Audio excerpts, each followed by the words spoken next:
este tema podríamos estar 3, 4, 5 horas y como 10 horas de preguntas. Así que tengo que hacer lo posible para cubrir un montón de cositas. Voy a hacer un aspecto teórico al principio que puede ser utilizado en todos los aspectos de toma de decisiones, de manejo de problemas de conducta, y luego tratar de darles ejemplos de situaciones clásicas típicas y algunas posibles maneras de manejarlas. No existe una sola manera, igual que hay una inmensidad de pacientes y de características individuales y también de cuidadores individuales, ¿verdad? Tenemos igual de innumerables formas de poder manejar las cosas. Lo más importante, y como lo verán, es la creatividad y el aprender a ser mentiroso. Así que espero que si no lo son hasta ahora, lo aprendan y no tengan miedo de hacerlo, porque todos los que hemos pasado por esto en alguna manera directa o indirecta hemos tenido que aprender a hacerlo. ¿Okay? Así que no son los primeros, no serán los últimos tampoco. Así que hoy básicamente es recordarles por qué ustedes son cuidadores y obviamente que ustedes tienen las capacidades de poder hacer las cosas adecuadamente, analizar para quién es el problema, porque desafortunadamente el proceso de cuidar es horriblemente tedioso y difícil y a veces interpretamos como un problema aquello que no lo es. O tal vez estamos respondiendo a una pareja o algún otro familiar que entiende que es un problema que tal vez realmente no lo es y nos está obligando, nos está presionando a tomar unas acciones indeseadas o realmente que no son absolutamente necesarias. También saber y diferenciar en qué momento sí tal vez es necesario utilizar medicamentos, voy a decir eso brevemente. También entender por qué ocurren estos cambios de conducta en los pacientes y, como les dije, aprender a ser mentirosos y ser exitosos en crear nuevas maneras de manejar estos problemas. Así que, ¿qué es lo que hace falta? Lo que ustedes tienen, ser creativos, tener tolerancia, que obviamente es parte del problema que se va perdiendo según va pasando el tiempo con el paciente y los problemas de conducta. Obviamente, tratar de entender y no juzgar al paciente, reconocer que está enfermo y su conducta no es un intento de llamar la atención por fastidiar o tratar de llevar la contraria, no respetar, etcétera. Ser flexible, tener creatividad, tener humor, tener fe en Dios y tener fe en la capacidad de uno también de hacerlo. Y obviamente pues mantener salud física y mental nuestra, o de lo contrario tenemos menos capacidad de poder tolerar y de poder ser creativos en el proceso de toma de decisiones. Así que causas que tenemos todos, pero con el proceso de cuidar puede ser que se nos vayan afectando y tenemos que nosotros pensar en nosotros primero, cuidarnos a nosotros primero para poder ser buenos cuidadores. ¿Okay? Habiendo dicho eso, el proceso de tomar decisiones sobre un manejo de conducta no es otra cosa que esto. Uno tiene que primero describir de qué es lo que se trata el problema y no es simplemente describir la conducta. Aquí hay que ver un impacto mucho más grande que simplemente lo que hace el paciente, es lo que ha sucedido alrededor de esa conducta. Previamente, el día antes o 2 o 3 días antes, ha tenido fiebre. Eso puede ser importantísimo porque puede ser que la persona esté teniendo un cambio médico que sea el causante del cambio de conducta, ¿verdad? Así que si sabemos que se ha enfermado recientemente y las circunstancias son diferentes, o es un cambio de localización, de momento el cuidador primario se enfermó y tienen que pasar a mami a casa de una hermana o un primo o una prima, y de momento el cambio de ambiente hace una diferencia, pues podemos entender que tal vez ese sea el factor precipitante. ¿Quiénes estaban? Porque no necesariamente todos los pacientes van a responder a todos los familiares de la misma manera. Hay personas que desde niños han tenido una relación conflictiva con los padres y los padres solamente ven a esos hijos como problemáticos. Y cuando llega el momento de ellos ser pacientes y de sus hijos tratar de cuidarlos, tienen unos problemas horribles. Y hay veces que ellos no pueden ser los cuidadores, tienen que ser otros de los hijos que sí tienen el respeto por la naturaleza de la relación de toda la vida. ¿Okay? También, ¿qué estaba sucediendo? ¿Qué hacían ellos en ese momento y qué hacían otros?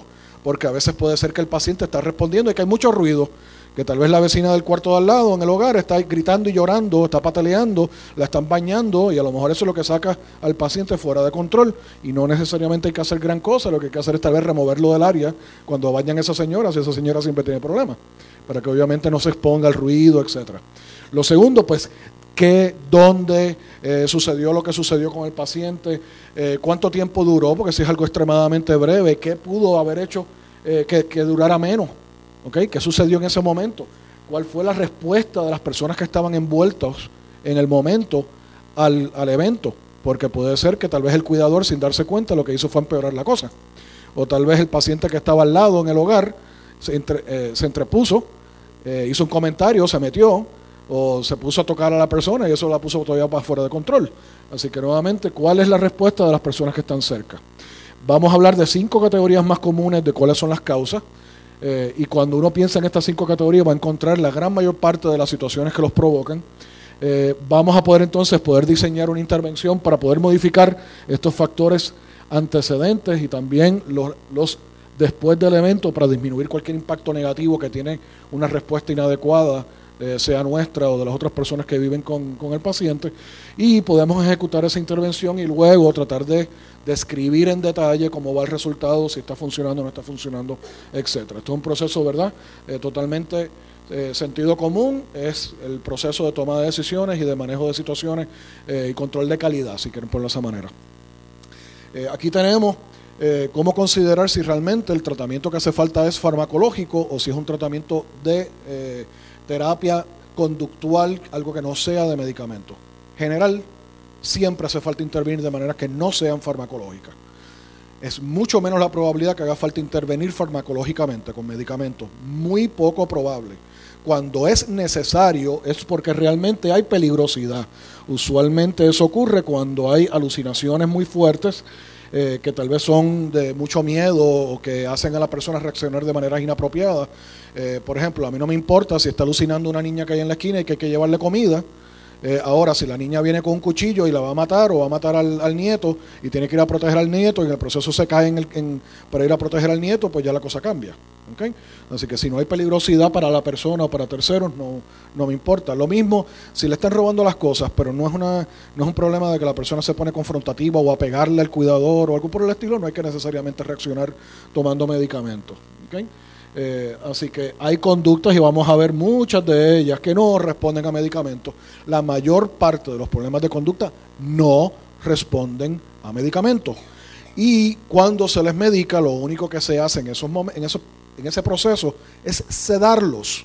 Y la sedación aumenta el riesgo de caídas, por ende de fracturas y otras complicaciones, y aumenta el riesgo de que la memoria y la capacidad de poder responder a lo que está sucediendo disminuya también. Así que, nuevamente, cuando hay una buena razón para medicar, yo medico. Pero usualmente yo no utilizo medicamentos simplemente para sedar.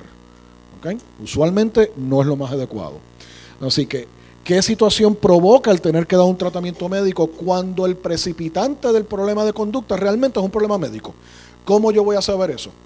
La persona tiene un cambio abrupto en su nivel de capacidad funcional y su capacidad mental. ¿Okay? La persona más o menos sabe que está en su casa y de momento está totalmente desorientado de dónde está. No reconoce su casa y no reconoce a los hijos cuando usualmente lo hace, y esto ha sido algo abrupto en cuestión de horas. ¿Okay? Tal vez un día o dos. A lo mejor hay algo médico que está provocando el problema, una infección, un virus, una fiebre, deshidratación, extremadamente común. ¿Okay? Medicamentos con diuréticos que les baja el sodio o los deshidrata, 20.000 situaciones, medicamentos que pueden darle efectos secundarios, que puede provocarles un delirium, ¿okay? Que no es otra cosa que ese cambio abrupto en el estado mental, que está caracterizado sobre todo por cambios en el nivel de la conciencia, que puede ser que esté extremadamente sedado la mayor parte del tiempo, o que esté vacilando, cambiando de sedado a agitado a través de un periodo de tiempo de horas. ¿Okay? O días. Y lo otro que sucede es que pierden la capacidad de atención y no pueden continuar una conversación sin estar pendientes a las alucinaciones o simplemente no poder continuar una conversación como normalmente lo hacen. Obviamente un paciente que ya está encamado y está extremadamente limitado en su capacidad de interaccionar, es bien difícil identificar esto, pero antes de esas etapas ya terminales usualmente podemos identificar esto con bastante facilidad. Aquí tienen un listado, y es un listado extremadamente parcial de conductas que no responden a medicamentos. Y lo que ustedes se dan cuenta es que muchas de las cosas comunes que tienen estas cosas es que son problemas de memoria, ¿okay? Problemas de que no reconocen para qué es el objeto y tal vez por eso lo comen o lo muerden. Cosas repetitivas porque simplemente no recuerdan haber hecho la misma pregunta, o tienen el interés de caminar o se creen que no están en su casa y tienen deseo de ir a su casa y están tocando perillas y alando, etcétera, todo ese tipo de cosas. Se desvisten o se visten inapropiadamente porque entienden que hace frío y no necesariamente se dan cuenta de que se están poniendo 3 y 4 capas. Problemas de orinar o defecar en sitios inapropiados porque no reconocen ya cuál es el inodoro y tal vez entienden que el tiesto que hay en la esquina se parece y lo intentan hacer ahí.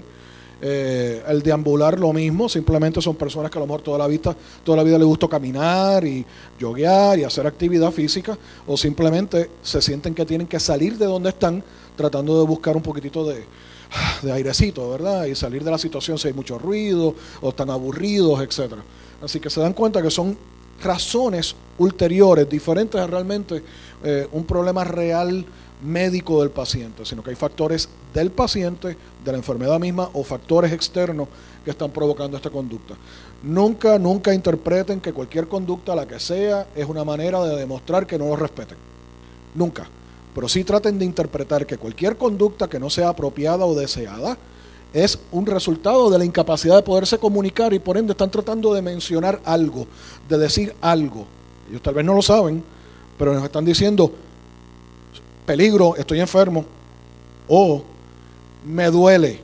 Yo tuve 2 ocasiones cuando estaba en residencia en que di de alta a personas en menos de 24 horas porque todo lo que tenían era impactación discreta. Tenían un estreñimiento horrible. Cuando de momento voy a chequear al paciente y yo digo, déjame a ver qué es lo que está pasando aquí. Le hago un examen rectal y encuentro que tienen una piedra, le saco la piedra y de momento todos los problemas de agitación que estaban teniendo se fueron. ¿Okay?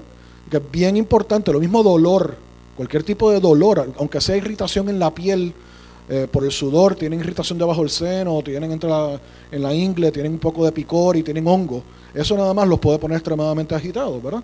Así que puede ser también frustración porque no les salen las cosas, no entienden lo que tienen que hacer, están tratando de cocinar y no pueden, están cometiendo errores, se frustran, se dan cuenta que están teniendo dificultad. Lo otro también puede ser simplemente que están extremadamente tristes o angustiados porque el familiar, sin darse cuenta, le ha dicho por 5ª vez en los últimos 3 o 4 días, porque el paciente se le olvida, que el nieto o el hijo murió. Y para ellos es como si se lo dijeran la primera vez. Así que es innecesario estárselo diciendo una vez y otra y otra y otra. También cuando hay mucho ruido, mucha excitación en el ambiente o todo lo contrario, que no lo hay, no hay ningún tipo de estímulo y están totalmente aburridos.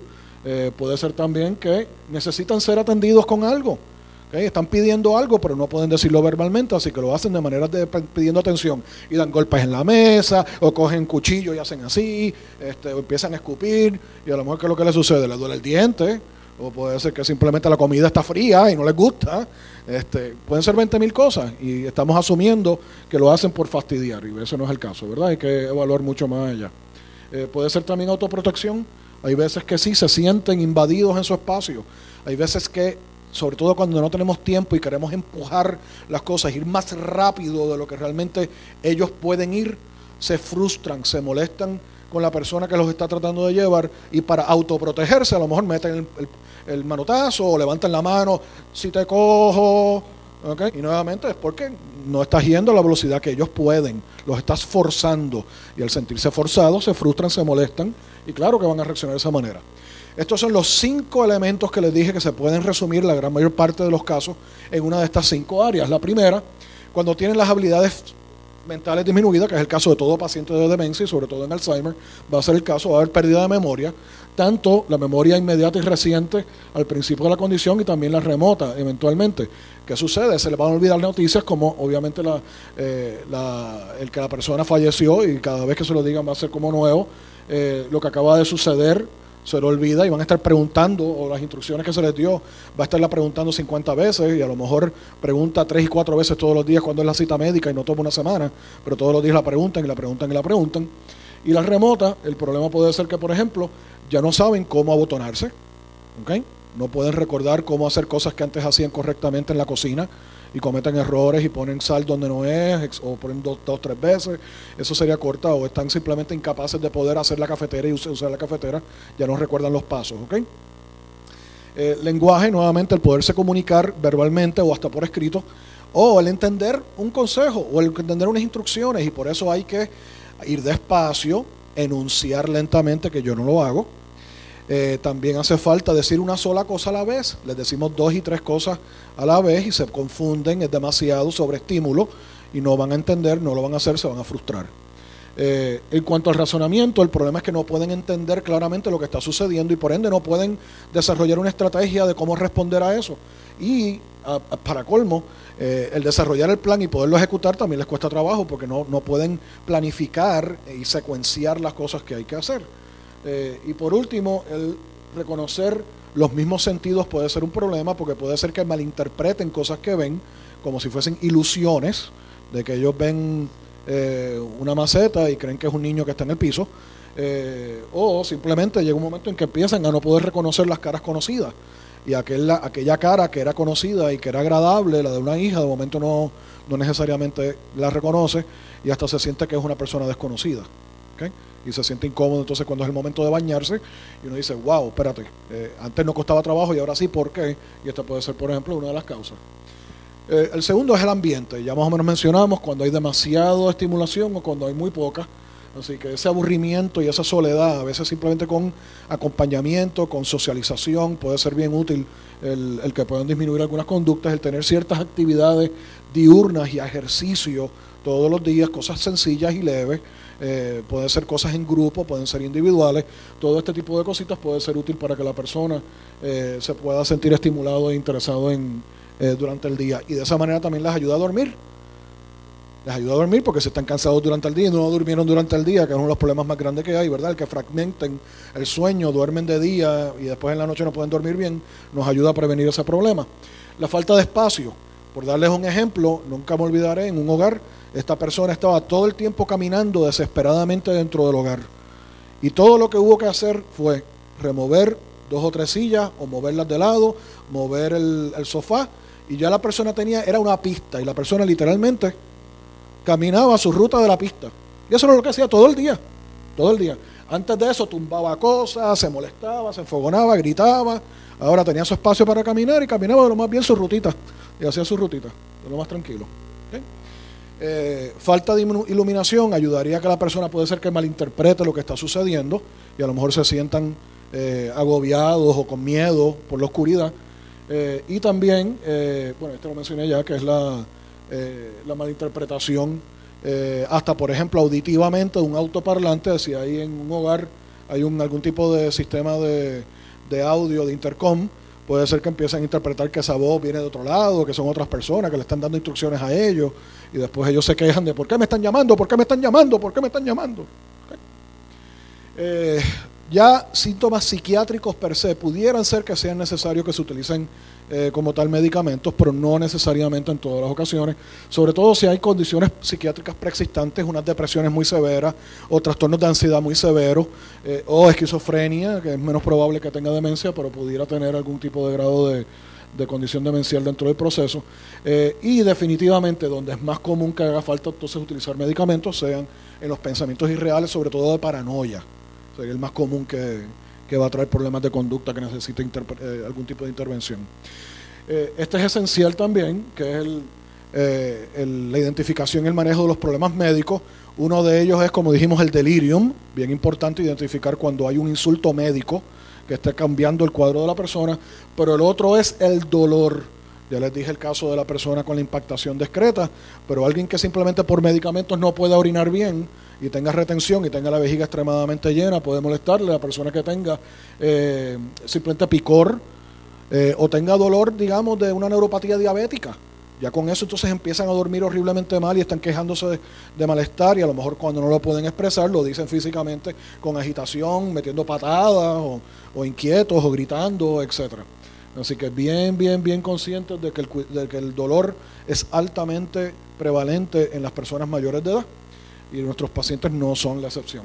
Y por último, extremadamente importante, y no nos damos cuenta del valor de esto, es el problema de nosotros como cuidadores en podernos adaptar.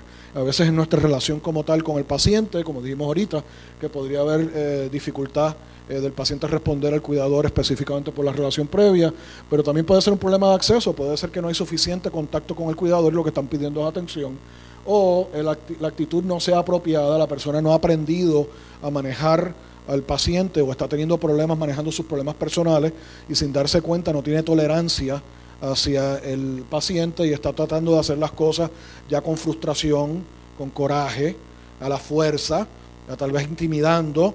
Y yo creo que todos nos podemos identificar en algún momento con ganas de coger a alguno de nuestros hijos y si lo hacemos con un hijo, ¿por qué no lo vamos a hacer con un paciente o con un padre, madre, abuelo? A cualquiera le puede pasar, ¿verdad? Uno de los niños todavía los ve más inocentes y más como que uno quisiera darles todo, ¿verdad? El nurturing, el cuidado. El envejeciente tal vez no lo vemos de la misma manera, con tanta facilidad. Tenemos tendencias a verlo todavía como padres o madres, pero aún así nos podemos frustrar con ellos, obviamente, y es la razón principal de los problemas de abuso de envejecientes que van a ver con la doctora Carmen Delia Sánchez. Nuevamente, el problema también puede ser uno psicológico, en que el paciente responde en lo que se llama condicionamiento a que si solamente se le presta atención cuando se comporta mal, sin darse cuenta el cuidador, está fomentando el que la persona se comporte de esa manera. ¿Okay? Esto se ve sobre todo en los niños, por ejemplo, con temper tantrum. Cuando los niños le dan el temper tantrum, que de cualquier porquería, y cuando los papás lo que hacen en ese momento es meterse y tratar de calmar al niño y tratar de cambiarle la conducta, hacer lo menos que deben de hacer, lo que tienen que hacer es ignorarlo. ¿Okay? Y no les digo que con una persona con una demencia muy avanzada los ignoren, porque puede ser que se den un golpe en el momento que están agitados y tratando de correr por la puerta porque los está persiguiendo algún pillo, que no existe. Pero cuando la persona está todavía en etapas bien tempranas y la persona lo que está haciendo es la pregunta misma 50 veces, hay veces que uno puede decir, vamos a no hacer caso, yo te contesto después, ¿okay? Y uno simplemente ignora y se va para el lado. Pudiera ser que ayude, puede ser que no, pero no necesariamente uno se tiene que estar esclavizando, estar constantemente contestando y envolviéndose en cada segundo. ¿Okay? Y por último, diferencia entre los mismos cuidadores. Puede ser que con unas personas la conducta no ocurra mucho menos o mucho menos fuerte, y con otros sea peor, nuevamente por la relación previa o porque la persona, el cuidador, tenga una interpretación más sensible del problema o simplemente tiene una mala actitud hacia el proceso de cuidado y no debería de ser cuidador, porque tal vez lo está haciendo con resentimiento, ¿verdad? Así que esa persona va a tener menos necesidad o deseo de estar ahí. Vamos a hablar rápidamente de unos... ¿Ya 15? ¡Wow! Tan rápido. Ok. Vamos a hablar de unos problemas específicos lo más rapidito que puedo, y les pongo fotos de niños, ¿okay? Para recordarles y ayudar en el proceso mental de la identificación del viejito como si fuese un niño que no tiene malas intenciones y que lo que está haciendo es sufriendo, ¿verdad? Pues cuando tiene miedo el niño o el envejeciente con Alzheimer o con demencia, puede hacer muchas preguntas o puede estarse preocupando repetidamente de un problema y poniendo a hacer las mismas preguntas, está constantemente tratando de anticiparse a la situación, y como no recuerda la contestación anterior, pues vuelve y lo hace muchas veces. Puede lucir extremadamente asustado, con miedo, o puede estar todo el tiempo detrás del cuidador. Ustedes todos han escuchado a alguien que se le mete hasta en el baño, que no pueden estar ni 5 minutos sentados o bañándose, porque literalmente no pueden estar solos, les da miedo estar solos, igual que un niño chiquito, síndrome de pollito. Y finalmente la agresión puede ser también un componente de este mismo proceso de miedo, donde no entienden lo que está sucediendo, están confundidos y tal vez tienen dentro del proceso un poquito de ideas paranoides, que lo único que le hace la ansiedad es todavía peor. ¿Qué hacer? Lo primero es obviamente no responder de maneras inapropiadas, no ignorar, no molestarse, no criticar, no forzarles a nada, no pegarles, no, nada de este tipo de cosas, obviamente. Y lo que vamos a hacer es tratar de respirar hondo, cogerlo con calma, tratar de responder no necesariamente a las palabras que se han repetido 50 veces, sino al contenido emocional, al miedo. Si yo identifico el miedo o la tristeza detrás de lo que está diciendo el paciente, de momento veo algo que es manejable y algo a lo que me puedo yo identificar, algo que me hace a mí moverme de una manera de cuidar, no de frustración, ¿verdad? Y lo otro es que uno va obviamente a tratar de distraerles lo antes posible con otra cosa, se les cambia el tema, puede ser que les diga, sí, tú tenías razón, trata de recordar lo que dijimos, yo regreso en un momento, y cuando vienes a ver, un minuto más tarde los distraíste con otra cosa. Así que a través del día mantenerlos distraídos y activos con otras actividades para que tal vez estén haciendo menos preguntas y menos comentarios y tengan razones para estarse preocupando de cosas que están en su mente porque no tienen otras cosas en qué ocupar la mente, ¿verdad? Así que esa actividad diurna es extremadamente importante. Usar el humor, y cuando les contestamos, contestarles con una sonrisa y tal vez hacer un chiste relacionado, y con eso pues les disminuimos la sensación de miedo o de incomodidad. El ofrecerles comida tal vez cuando están un poquito ansiosos, y con eso los distraemos nada más, ofrecerles algo que para ellos es que los distrae mucho, algún juguete, alguna cosa que les gusta, y eso me hace recordar el cuento de la señora que estábamos hablando ahorita de Casitos, y nunca me olvidaré esta señora que estaba todo el tiempo hablando, quejándose, gritando, moviéndose, haciendo 20,000 cosas, y todo lo que hubo que hacer fue darle una muñeca, y aquella señora estaba el día entero con su muñeca y con el biberón. dándole el biberón a la muñeca. Eso es todo lo que hubo que intervenir con ella y todos los problemas de conducta se resolvieron. La tristeza se hace lo mismo que con la ansiedad. Lo que pasa es que también hay cositas que podemos hacer. Podemos utilizar como prevención intervenciones de reminiscencia, que en terapias de grupo o tal vez individuales lo que hacemos es que nos sentamos con ellos y abrimos el álbum de boda.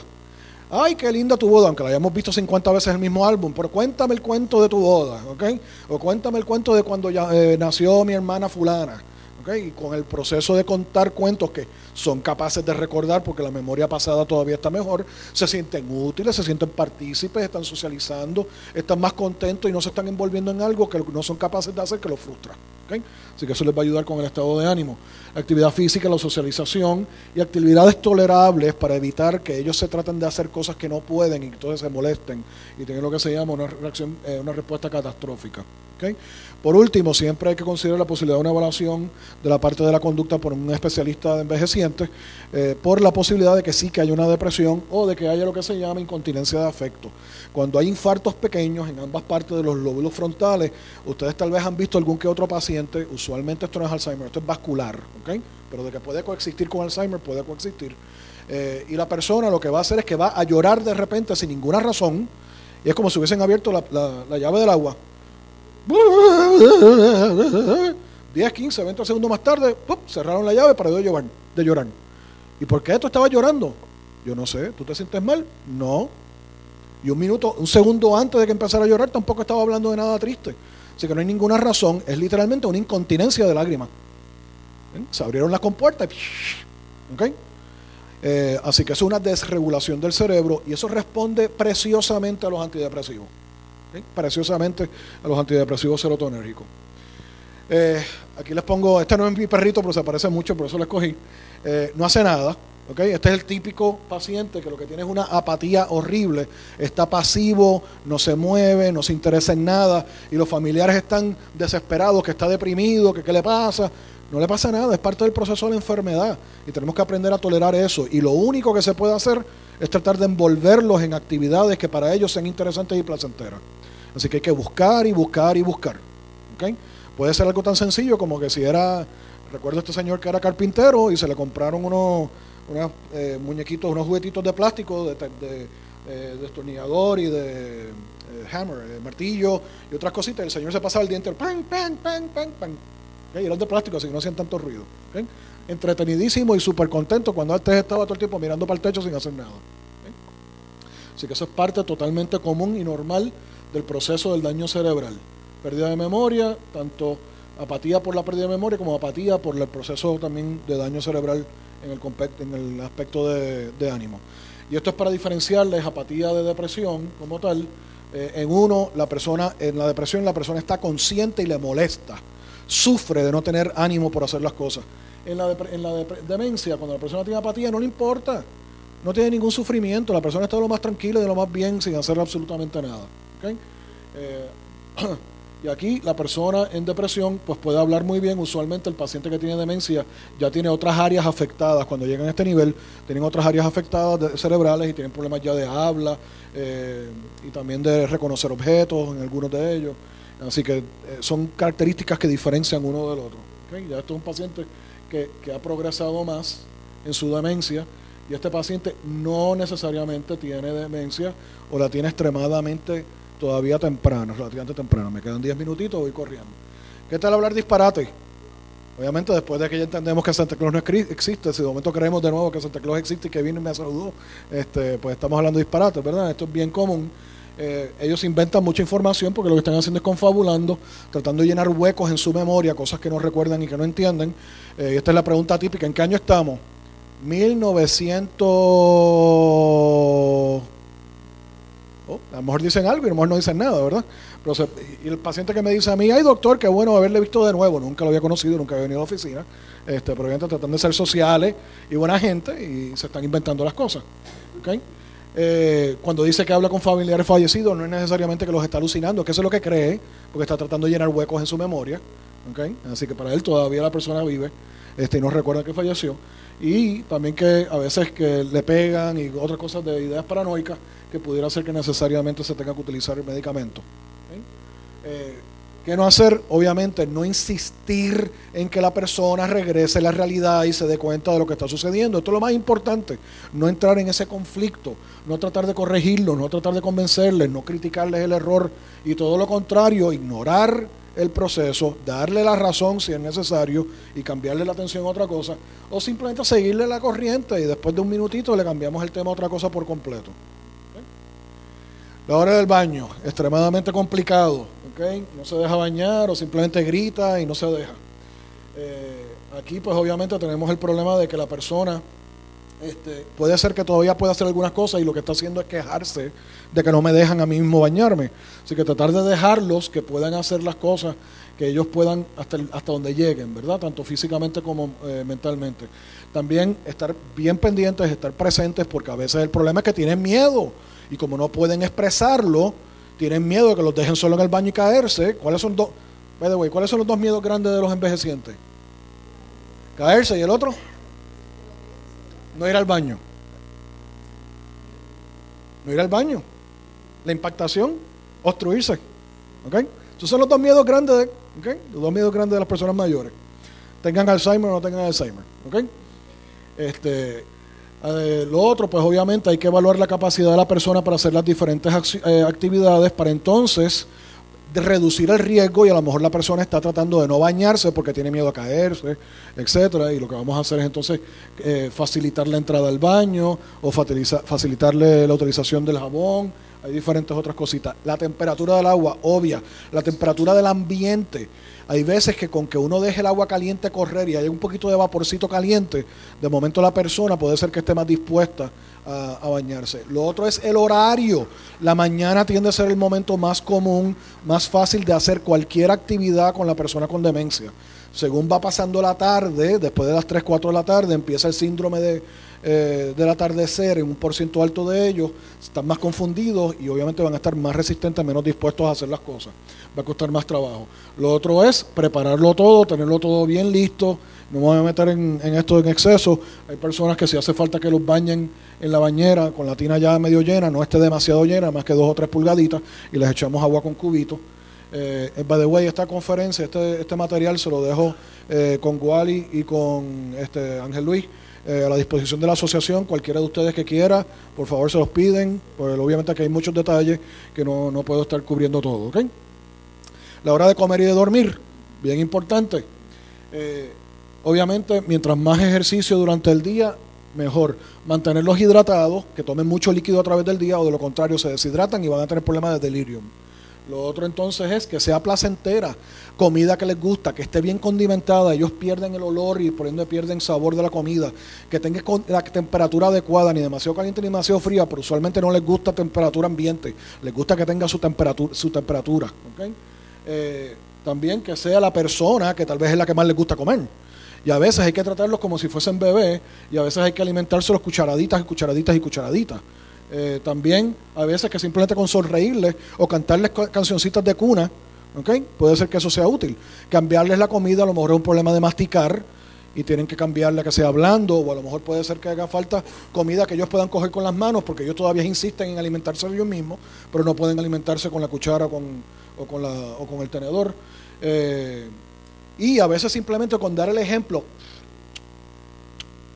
y enseñarles a masticar, ellos recuerdan por el ejemplo visual y copian y pueden entonces empezar a masticar la comida mejor. Lo otro también, la consulta dental, no lo olviden, porque algunas veces tienen dolor y por eso no quieren comer. El baño, la higiene del sueño, bien importante. Y consistente el patrón del baño. Actividad durante el día, bañito temprano en la tardecita, que no sea demasiado tarde para que no estén confundidos, sino el baño en la mañana. No cafeína en la tarde o en la noche, que no tomen siestas durante el día, que la atmósfera sea adecuada tanto en temperatura, en ruido, etcétera. Tal vez que hayan sonidos leves y musiquita del ayer que sea agradable para ellos.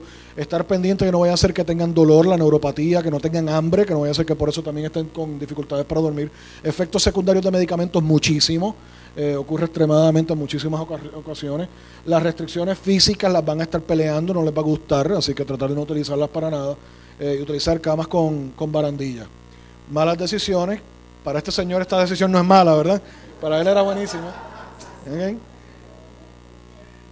Así que no, la persona que deja entrar a extraños o que se pone a firmar contratos y cosas de esta naturaleza, mucho cuidado, hay mucha intervención familiar que hay que hacer aquí. Mientras más cooperación de todos los familiares y todo el mundo con una sola voz le pide al familiar que se deje firmar a alguien dentro de su cuenta, o que simplemente hagan todos los cheques juntos para evitar que, pues, obviamente supervisar mejor el proceso, fantástico. Y de la persona no contribuir y seguir siendo un problema significativo de pérdida de fondos para su cuidado ulterior, pues tal vez es la posibilidad de conseguir que la persona acceda a un poder, si tiene la capacidad todavía de darlo, o considerar la incapacidad. Coraje, agresión, tengo tantas cosas más que decir que tengo que tener cuidado, no voy a tener tiempo. Intervenir lo antes posible, antes de que escale y escale y escale, acercarse de frente, no de lado, no de espalda, una voz tranquila, calmada, postura relajada al nivel de los ojos de la persona. Si la persona está en silla de ruedas, yo no voy a ir intimidante caminando arriba de ellos. Y también, obviamente, pues vamos a tratar de buscar distraer al paciente. Cuidado con el contacto físico, que puede ser que no les guste, lo vean como intruso o inapropiado. Y sobre todo, mucho distraer al paciente con otras cosas. Puede haber musiquita, puede haber simplemente un juguete que les guste, etcétera. Y la prevención puede ser que simplemente teniendo música del ayer, y que estén cantando y bailando a través del día, con eso ayuda un montón a prevenir problemas de esta naturaleza. Y hay una estrategia que se llama la presencia simulada, que cuando la persona no puede estar en la comunidad, a veces con tener un videíto del familiar más querido corriendo a través del día hablándoles y diciéndole cositas, a lo mejor eso los mantiene entretenidos.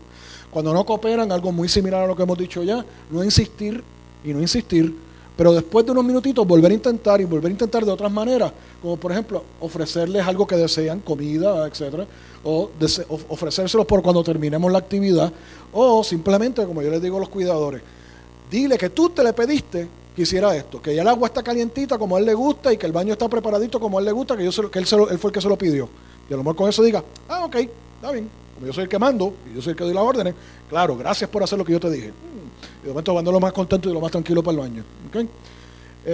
A veces es diferentes personas que hay que hacerlo, a veces diferentes horas del día, sobre todo la mañana, el momento más apropiado. Soltar el auto, muy similar, problema muy, muy similar. Acompañarlos, ver hasta qué punto realmente tienen problemas. A veces me ha funcionado la carta mía o de otro médico, o la evaluación, amenazarlos con la evaluación de un maestro de guiar, a lo mejor puede hacer la diferencia. No renovarles la licencia o que se les quite. A veces hay personas que por el componente, ¿verdad?, de que, eso es ilegal si yo guío, a lo mejor con eso se retractan. Por el que no se puede de ninguna manera, hay que a veces nuevamente mentir, el carro no está, o se lo diste a alguien para que lo usara temporalmente, o simplemente lo incapacito, le remuevo la manga de la ignición, ¿ok? Y si no, pues el grupo entero de la familia, arriba de la persona, esto hay que hacer, punto y se acabó, ¿ok? Nada de ahí bendito, esto hay que terminarlo. Lo mismo con el cocinar, así que se puede incapacitar la hornilla quitándole los dials, ¿verdad?, porque no lo pueden utilizar, o quitando el breaker como tal de la cocina, ¿ok? El andar, yo sé que ya se me acabó el tiempo, hay registros, ¿ok? Y ahí también se pueden utilizar camisitas y ustedes pueden inventarse cómo poner la información de la persona por si acaso se pierde. Pero hay muchas maneras también de prevenir, como poner más de un seguro, ¿okay? Y también pintar el cerrojo o la perilla del mismo color que la pared, poner muebles frente a la pared, ¿okay?